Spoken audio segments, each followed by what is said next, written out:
Selamat pagi Pak, perkenalkan nama saya Gabriela Alexia dari kelas Sosiologi B semester 7. Hari ini saya akan menjelaskan hasil review buku yang berjudul Korupsi, Kewirausahaan, dan Kesejahteraan Sosial. Pertama-tama saya akan menjelaskan pengertian tentang korupsi. Korupsi atau rasuah adalah tindakan pejabat publik, baik politisi maupun pegawai negeri, serta pihak lain yang terlibat dalam tindakan itu yang secara tidak wajar dan tidak legal menyalahgunakan kepercayaan publik yang dikuasakan kepada mereka untuk mendapatkan keuntungan sepihak. Berikutnya pengertian dari kewirausahaan. Kewirausahaan atau kewirausahaan adalah proses mengidentifikasi, mengembangkan, dan membawa visi ke dalam kehidupan. Visi tersebut bisa berupa ide inovatif, peluang, cara yang lebih baik dalam menjalankan sesuatu. Penjelasan selanjutnya tentang kesejahteraan sosial. Kesejahteraan sosial adalah kondisi terpenuhnya kebutuhan material, spiritual, dan sosial warga negara agar dapat hidup layak dan mampu mengembangkan diri sehingga dapat melaksanakan fungsi sosialnya. Saya lanjutkan ke penjelasan bab 1 yaitu pendahuluan dan ringkasan. Sebagian besar populasi dunia hidup dalam kemiskinan. Globalisasi dan resesi global baru-baru ini telah mempengaruhi individu di negara maju dan berkembang dengan lebih kuat dan efektif di negara berkembang. Meskipun individu di negara berkembang mungkin memiliki tempat terbatas untuk berekspresi ketidakpuasan mereka, aktivitas geopolitik baru-baru ini di beberapa negara maju membawa untuk meringankan ketidakpuasan dengan globalisasi dan resesi global. Para pendukung globalisasi berpendapat bahwa globalisasi berkontribusi pada pertumbuhan ekonomi melalui perkembangan teknologi, kewirausahaan, aktivitas inovatif, meningkatkan efisiensi dan produktivitas. Bukti juga menunjukkan hal ini. Peningkatan perdagangan telah meningkatkan aktivitas ekonomi produktif dalam masyarakat. Gorodichenko dan kawan-kawan menemukan perdagangan untuk secara positif mempengaruhi inovasi teknologi di suatu negara berdasarkan data perusahaan dan industri dari 18 negara berkembang. Hubungan ini dipengaruhi oleh persaingan di berbagai sektor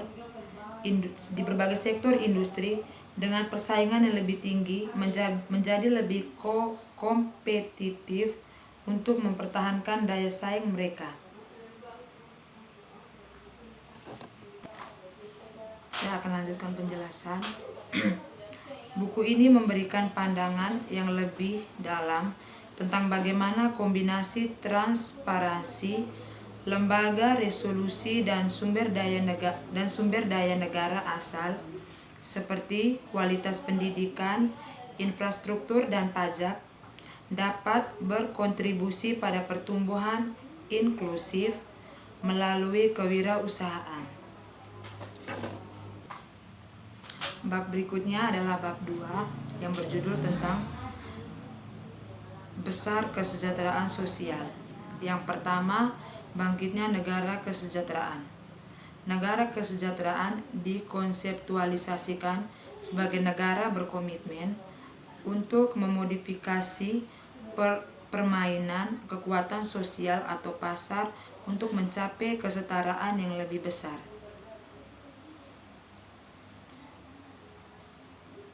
Pembangunan negara kesejahteraan sosial dikaji melalui 3 lensa ilmiah utama, yaitu teori modernisasi politik atau teori berpusat pada negara dan teori sumber daya. Teori modernisasi berfokus pada pembangunan, sejak itu meningkatkan ketentuan negara kesejahteraan politik atau berpusat pada negara bagian.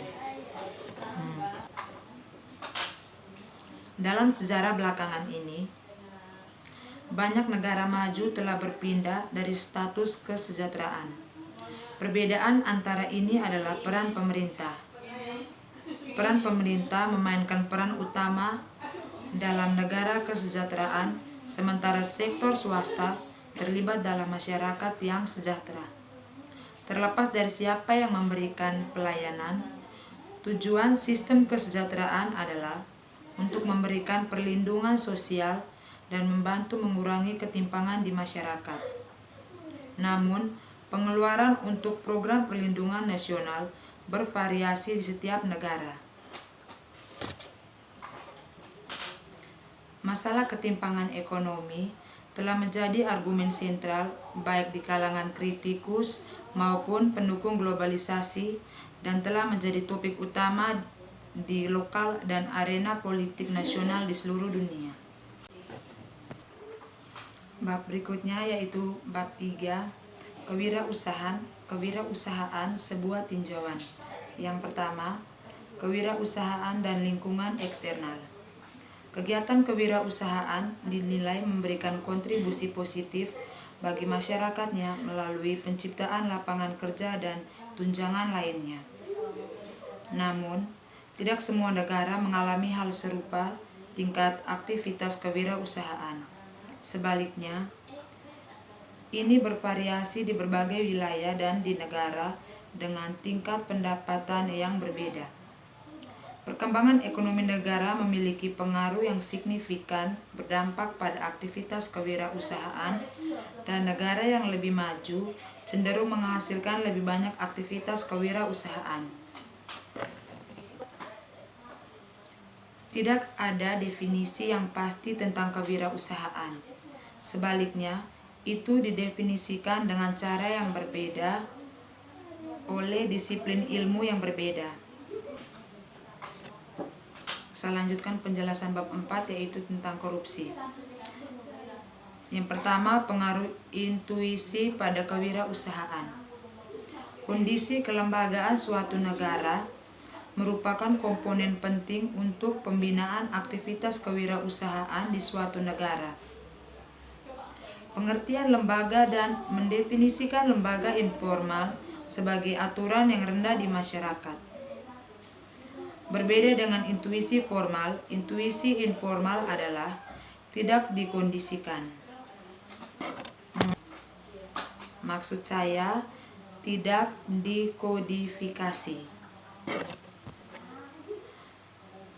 Korupsi didefinisikan sebagai penggunaan jabatan publik untuk keuntungan pribadi atau perusahaan melakukan pembayaran untuk keuntungan.